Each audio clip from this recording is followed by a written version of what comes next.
तर नमस्कार मंडळी, आज आपण बघूया सुपारीची झाडं कशी तयार करतात ती. चला. तर सुपारी रुजवण्यासाठी सगळ्यात महत्त्वाचं म्हणजे बेड तयार करणे, आणि तोच बेड आता पप्पा तयार करतात. हे बघा.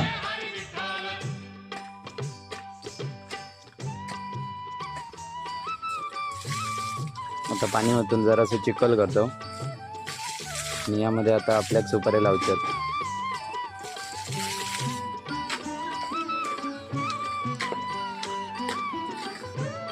तर आता हे आमच्याकडे सुमंगला जातीचे सुपारी असतात आणि तेच आता आम्ही रुजवतलो आहे बघा. चला. तर रुजत घालण्याआधी अशा प्रकारे सुपारीची वरची साला काढून घ्यायची, जेणेकरून ती लवकर रुजाक मदत होता. तर आता आपण सुपारी रुजत घालूक सुरुवात केलेली आहे. मुळाने कांदा कोथिंबिरीतून मुळाने कांदा. तर आता हे आपण 50 सुपारी रुजत घातलेले असत, बाकीचे आपण नंतर लावतलो.